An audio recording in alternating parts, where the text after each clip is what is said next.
2026 சட்டமன்ற தேர்தலுடைய கருத்து கணிப்பு முடிவுகள் அப்படிங்கிறது வந்திருக்கு. யார் எடுத்தா இந்த சர்வேன்னு பார்த்தோம்னா, சத்யம் டிவின்னு ஒன்று இருக்கு பார்த்தீங்களா, அவங்க தான் வந்து இது எடுத்தாங்க. சத்யம் டிவி இவங்களை பற்றி சொல்லணும்னா ஆன்டி பிஜேபி அப்படின்னு சொல்லலாம். ஏன்னா அந்த அளவுக்கு வந்து ஒரு மோடி வெறுப்பாளர்கள், ஆர்எஸ்எஸ் வெறுப்பாளர்கள். ஸோ ரொம்ப ஒரு பயாஸ்டாக எந்த பக்கமும் இல்லாமல் ரொம்ப நியூட்ரலாக இதுதான் அதுதான் அப்படின்னு வந்து பக்காவாக ஓப்பனாக உடச்சி வந்து சொல்லக்கூடிய ஒரு நியூஸ் சேனல் அப்படின்னு சொல்லலாம். அவ்வளோ ஒரு ஜென்யூனாக வந்து சொல்லுவாங்க. ஸோ இவங்க ரீசெண்டாக ஒரு கருத்து கணிப்பு நடத்துனாங்க. எப்போனா இப்போ இல்லை, ஒரு 1.5 மாதம் முன்னாடி நடத்துனாங்க. சத்தியமாக அந்த கருத்து கணிப்பை வந்து பார்க்கணும் நானும் வந்து ரொம்ப ஆவலாக வந்து பார்த்துட்டு இருந்தேன். இளம் தலைமுறை ஓட்டாளர்கள், அதாவது வாக்காளர்கள் இருந்து எல்லா வாக்காளர்களும் யார் யாருக்கு எப்படி ஒரு பர்சன்டேஜ் அப்படிங்கிறத சும்மா பிரிச்சு ஒரு காமெடியில் சொல்லுவாங்க. அந்த மாதிரி எடுத்தாங்க. இந்த வீடியோவை பார்க்கறதுக்கே பார்த்தோம்னா சென்னையிலேருந்து நம்ம கன்னியாகுமரிக்கு பஸ் டிக்கெட் போட்டு பஸ்ஸில் ஓட விட்டு பார்க்கணும். ஏன்னா 10 மணி நேரம் வந்து யூடியூப்ல வந்து வீடியோ அப்படிங்கிறது போயிட்டு இருக்கு. ஸோ அவ்வளோ நேரம் வந்து நம்ம பார்த்தா தான் ஒரு கிளாரிட்டி அப்படிங்கிறதே கிடைக்குது. அவ்வளோ ஒரு இன்ட்ரெஸ்டிங்காக நான் வந்து டைம் கிடைக்கும் போதெல்லாம் கொஞ்சம் பார்த்தேன் இந்த சத்யம் டிவியில் வரக்கூடிய இந்த நியூஸை.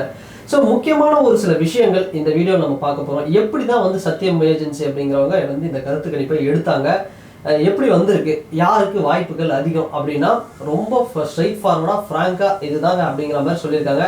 ஸோ ஃபர்ஸ்ட் சில முக்கியமான கேள்விகள் என்னென்ன அப்படின்னு நம்ம பார்த்தோம் அப்படின்னா, முதல்ல எதிர்கட்சி தலைவரா யாருடைய செயல்பாடு வந்து சிறப்பாக இருக்குது, சூப்பராக இருக்குது அப்படின்னு வந்து பார்த்தோம்னா, அதுக்கு அவங்க கொடுக்குற பர்சன்டேஜ் பார்த்தோம்னா, நம்ம தலைவர் யாரு, எடப்பாடி பழனிசாமி. அவர் தான் இன்னைக்கு போற இடம்லாம் பார்த்தோம்னா ஸ்டாலின் அவர்களை வந்து கடுமையா விமர்சனம் பண்றாரு, திமுகவை கடுமையா விமர்சனம் பண்றாரு, அந்த அளவுக்கு வந்து போட்டு உடச்சிட்டு இருக்கிறாரு. இங்க ஒரு விஷயம் கவனிக்க வேண்டியது என்னன்னா, ஏடிஎம்கே வந்து பிஜேபி விரும்புறாங்க, சத்யம் ஏஜென்சி ஆனா பிஜேபி விரும்புறது இல்லை. பட் இருந்தாலும் இந்த இடத்துல எடப்பாடி பழனிசாமி அவர்களுக்கு தான் வந்து 56% அப்படிங்கிறது கொடுத்துருக்குறாங்க. ஸோ அவர் தான் வந்து ஒரு எதிர்கட்சி தலைவராக நல்லா ஒரு ஃபயராக வந்து பண்ணிட்டு இருக்கிறாரு. ஸோ இதுக்கு அடுத்தபடியாக யாருங்க நல்லா வந்து ஆளுங்கட்சியை வந்து கடுமையாக விமர்சனம் பண்ணுறோன்னா, நம்ம எல்லாருக்குமே தெரியும், நம்ம சீமான், நாம் தமிழர் கட்சி தலைவர். கிட்டத்தட்ட ஒரு 23% சீமான் அவர்களுக்கு வந்து கொடுத்துருக்காங்க. அண்ட் அதுக்கு அடுத்தபடியாக தான் 8% விஜய் அவர்கள் வராரு. முத்துவேல் கருணாநிதி ஸ்டாலின் அவர்களே அப்படின்னு ஃபயராக வந்து பேசுகிற தலைவர் விஜய் அவர்கள் 8% வராரு. மற்றவர்கள் எல்லாம் யார், நம்ம அன்புமணி ராமதாஸ் அவர்கள் மாதிரி இவங்கெல்லாம் வந்து பார்த்தோம்னா மற்றவர்கள் ஒரு 13% வந்து வராங்க. ஸோ இதுதான் வந்து எதிர்கட்சி தலைவராக யாரெல்லாம் வந்து ஒரு நல்லா சிறப்பாக செயல்படுறாங்க அப்படின்னு. ஸோ அடுத்தபடியாக என்ன சொல்கிறாங்க அப்படின்னா, நம்ம முதலமைச்சர் ஸ்டாலின் அவர்களுடைய செயல்பாடுகள் எப்படி இருக்கு, திரும்ப இன்னொரு வாட்டி வருவாரா வரமாட்டாரா, இது மாதிரி வந்து ஒரு சில இந்த செயல்பாடுகளை பற்றி ஒரு கருத்து கணிப்பு வந்து சொல்கிறாங்க. இதுக்கு வந்து 13% பேர் மிகச்சிறப்பு அப்படின்னு வந்து சொல்கிறாங்க. மிகச்சிறப்புனா சூப்பர் அப்படிங்கிற மாதிரி வேற லெவலில் வந்து கொடுத்துருக்காங்க. 31% வந்து சிறப்பு. இங்கே நம்ம பார்க்க வேண்டிய ஒரு விஷயம்னா, இந்த 31 + ஒரு 13, அதாவது 41, 44% பேர் வந்து ஸ்டாலின் அவர்களை வந்து விரும்புகிறாங்க. அவர் பண்ணுறது வந்து பாசிட்டிவாக தான் சொல்கிறாங்க. சுமார் அப்படின்னு வந்து ஒரு 42% பேர் கொடுத்துருக்காங்க. இதுதான் வந்து ஒரு பெரிய ஒரு இடியா இருக்குன்னு நினைக்கிறேன். இந்த சுமார் மோசம் அப்படிங்கிறது ஒரு 11%, கருத்தில்லை அதாவது நோ கமெண்ட்ஸ் அப்படின்னு வந்து 3%. ஒட்டுமொத்தமாக பார்த்தோம் அப்படின்னா எனக்கு தெரிஞ்சு நெகட்டிவ்ஸ் பாசிட்டிவை விட ஸ்டாலின் அவர்களுக்கு நெகட்டிவிட்டி வந்து அதிகமாகவே வருது அப்படின்னு சொல்லலாம். ஸோ அப்போ இவங்களுடைய செயல்பாடு அப்படிங்கிறது ஒரு ஆட்சி மாற்றம் தேவையோ அப்படிங்கிற மாதிரி தான் வந்து இருக்கு இந்த கருத்து கணிப்பு முடிவுகளை பார்த்தா. சரி, அடுத்த கேள்வி என்னன்னு பார்த்தோம்னா, தற்போதைய ஆட்சியின் நலத்திட்டங்கள் உங்களை கவர்ந்தது எது அப்படின்னு கேட்குறாங்க. இதை வந்து நம்ம கண்ணை மூடிட்டு அப்படி சொல்லலாம். 2 விஷயம். ஒன்று, மாதந்தோறும் மகளிர் உரிமை தொகை, அப்புறம் இந்த விடியல் பயணம். இது 2 வந்து பார்த்தோம்னா பெரிய லெவலில் இங்கே இருக்கக்கூடிய மகளிர்களுக்கு, விமன்ஸ்க்கு வந்து ரொம்ப ஹெல்ப்ஃபுல்லாக இருக்குது அப்படின்னே வந்து சொல்லலாம். அந்த அளவுக்கு வந்து பாசிட்டிவான வரவேற்பு இருக்குது. இந்த ஒரு விஷயத்துக்காகவே இன்னும் ஒரு 5 வருஷம் டிஎம்கே வெப்போம்டா அப்படிங்கிற மாதிரி வந்து ஃபயராக வந்து சப்போர்ட் பண்ணிட்டு இருக்காங்க சில பேர். ஸோ அந்த வகையில் பார்க்கும்போது அதுதான் இங்கே வந்து லீடிங் எடுத்திருக்கு. மகளிர் உரிமை தொகை அப்படிங்கிறது 28%, விடியல் பயணம் 29%. இப்போ இண்டிபெண்டன்ஸ் டேல ஒரு விஷயம் பண்ணாரு. என்னன்னா, இந்த விடியல் பயணத்தை வந்து இன்னும் இந்த ஹில்லி ரீஜியனில் ரொம்ப பாதிக்கப்பட்ட மக்களுக்கு வந்து இன்னும் கொஞ்சம் ஒரு எக்ஸ்டெண்ட் பண்ணலாம் இந்த விடியல் பயணத்தை அப்படிங்கிற மாதிரி பிளான் எல்லாம் வந்து சொல்லியிருக்காங்க. இது வந்து ஒரு பெரிய ஒரு வரவேற்பு அப்படின்னு சொல்லலாம். அண்ட் புதுமை பெண் திட்டம் 18%, காலை உணவு திட்டம் அப்படிங்கிறது ஒரு 16%, மற்றவை 9%. ஒரு வழியாக பார்க்கும்போது இந்த டிஎம்கே ரூலிங்ல கூட இந்த ஸ்கீம்ஸ் எல்லாம் பார்த்தோம்னா ரொம்பவே வந்து ஒரு இம்ப்ரெசிவாகவே இருக்கு அப்படின்னு சொல்லலாம். மக்களுக்கு அந்த அளவுக்கு வந்து ஒரு பெரிய ஒரு பாசிட்டிவ் வந்து கொடுத்துருக்கு அப்படின்னு சொல்லலாம். இது அடுத்த வருஷத்துக்கு இன்னொரு முறை ஸ்டாலின் அவர்களுக்கு வந்து ஆட்சியில் அமர்றதுக்கு இது ஒரு பெரிய வாய்ப்பாக வந்து இந்த ஸ்கீம்ஸ் எல்லாம் வந்து ஹெல்ப்ஃபுல்லாக இருக்கும். ஸோ அதுக்கப்புறம் முக்கியமான ஒரு கருத்து முடிவுகளுங்க. என்னன்னா, தற்போதைய ஆட்சியில் எந்த பிரச்சனை பெரிய அளவுக்கு மக்களை பாதித்துள்ளது? உண்மையா நம்ம சொல்லணும்னா, இந்த உள்ளூர் பிரதிநிதிகளின் இந்த கட்ட பஞ்சாயத்து இது மாதிரியான விஷயங்கள்லாம் கொஞ்சம் பெருசாவே இருக்கு. நிறைய பிரச்சனைகள் இருக்கு. அது ஒரு 28% வந்து இருக்கு.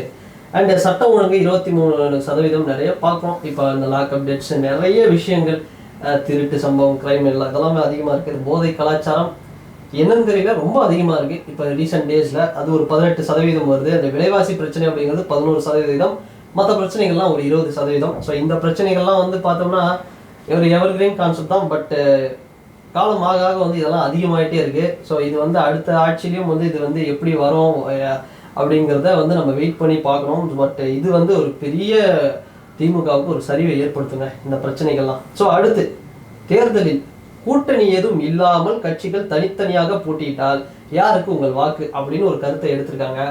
இதுல ஸ்டாலின் அவர்களுக்கு வந்து, அதாவது டிஎம்கே மட்டும் தனிச்சு நின்னாங்கன்னா 27%. ஸோ ஏடிஎம்கே இபிஎஸ் அவர்களோட ஏடிஎம்கே வந்து இருந்தால் 19% சொல்றாங்க. இந்த இடத்துல இந்த மார்ஜின்லேயே பார்த்தோம்னா டிஎம்கே ஒரு பக்கம் அப்படி மேலே இருக்காங்க அப்படின்னு சொல்லலாம். ஸோ சீமானவர்கள்னால 8லேருந்து 10% ஓட்டு தான். பட் இதில் வந்து 9% அவர் கரெக்டாக அவருக்கு என்னவோ அதை மட்டும் காமிச்சிருக்காங்க. அவர் எதுவுமே கூட்டணி வச்சதில்லை. அவர் ஒருத்தருக்கு தான் எனக்கு தெரிஞ்சு வந்து ஒரு கரெக்டாக தெரிஞ்சிருக்கு டேட்டா அப்படின்னு சொல்லலாம். ஸோ அடுத்து தளபதி விஜய் அவர்கள் 13% வச்சிருக்காரு. திருமாவளவன் அவர்கள் 12%, அன்புமணி ராமதாஸ் அவர்கள் ஒரு 12%, வைகோ அவர்களுக்கு வந்து 1%, அண்ணாமலை அவர்களுக்கு 5%. ஏன்னா அண்ணாமலை அவர்கள் தனி கட்சிலாம் ஓப்பன் பண்ணுவாராங்கிற மாதிரி ஒரு வதந்தி போயிட்டு இருக்கு. அவருக்கு வந்து அந்த அளவுக்கு மாசு இருக்குன்னே சொல்லலாம். ஸோ ஓபிஎஸ் டிடிவி உங்களுக்குலாம் 1%. இதுலயும் பார்த்தோம்னா தனி கட்சியா டிஎம்கே தான் வந்து ஒரு பெரிய ஒரு லீட் எடுக்கிறாங்க. பட் இங்க பார்க்க வேண்டிய விஷயம்னா, ஏடிஎம்கேவுக்கு நிகராக தனி கட்சியா வந்து கிட்டத்தட்ட விஜய் அவர்களுக்கு ஒரு மாஸ் வந்து இருக்கு அப்படின்னு சொல்லலாம். அந்த அளவுக்கு வந்து ஒரு மாஸ் இருக்கு டிவிகேவுக்கு. அண்ட் தற்போது தேர்தல் நடைபெற்ற நாளைக்கே எலெக்ஷன் வச்சா என்னடா ஆகும், தமிழக முதலமைச்சராக யார் வரணும்னு வந்து கருதுறாங்க மக்கள் அப்படின்னு ஒரு கருத்து கணிப்புல 39% மு.க. ஸ்டாலின் அவர்களுக்கு. பாருங்க எவ்வளோ பெரிய ஒரு இது வச்சிருக்காரு. ஸ்டாலின் அவர்களுக்கு வந்து தோற்றுருவாங்க அப்படின்னு பார்த்தா இன்னமும் வந்து ஒரு பெரிய மாஸ் வந்து இருக்கு மக்கள்கிட்ட. பட் அதுக்கு ஈக்குவலாக நாங்களும் வந்து சலிச்சவங்க இல்லைடா அப்படிங்கிற மாதிரி எடப்பாடி பழனிசாமி அவர்கள் 36%. அதாவது கூட்டணியெல்லாம் வச்சு நான் சொல்றது, ஏடிஎம்கே பிஜேபி கூடயும் திமுக காங்கிரஸ் கூடயும் இப்படி வச்சு மொத்தமாக பார்க்கும்போது இபிஎஸ் அவர்களுக்கு வந்து 36%. எந்த லெவலில் இல்லை, ரெண்டு பேருக்கும் வந்து ஒரு 3% தான் டிஃப்ரெண்ட்ல இருக்கு. சீமான் அவர்களுக்கு 7%. அது நமக்கு தெரிஞ்சது தான். விஜய் அவர்கள் வந்து போட்டியாயிடல. ஆனாலும் பாருங்களேன் அவரோட மார்க்ஸ் எப்படி 13% வந்து வச்சிருக்காரு. அதுக்கு தான் நான் சொல்றது என்னன்னா, சீமான் அவர்கள் விஜய் அவர்கள் சேர்ந்தாலே ஈஸியாக வின் பண்ணிடலாம், செம்ம டஃப் கொடுக்கலாம் அப்படின்னு. ஆனால் சேர மாட்டுறாரு சீமான் சார். சரி அதை விட்டுரும். மற்றவர்கள் 5% அப்படின்னு சொல்லலாம்.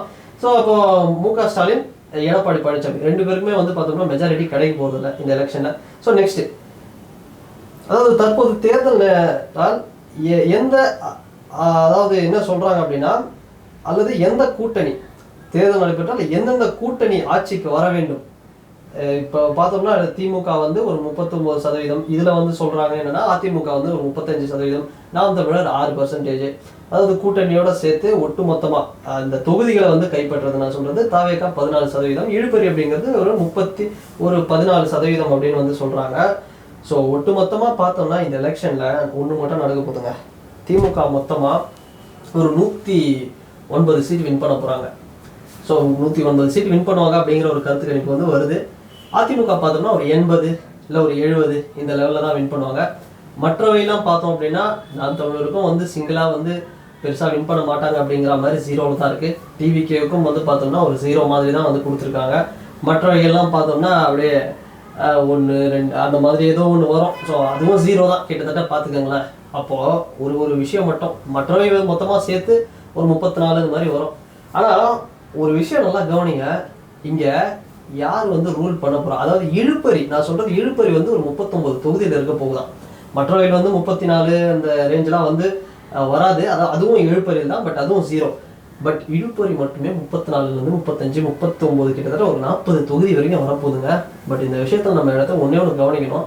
ஏன்னா திமுக வந்து சிங்கிள் மெஜாரிட்டியில் பெரும்பான்மை தேவை 118, திமுக வந்து 109 அவ்வளோதான் வந்து போட்டிருக்காங்க. அதிமுக வந்து ஒரு 70 80 அந்த லெவல் தான் போட்டிருக்காங்க. பட் ரெண்டு பேருக்குமே வந்து ஒரு மெஜாரிட்டி அப்படிங்கிறது கிடைக்க போல.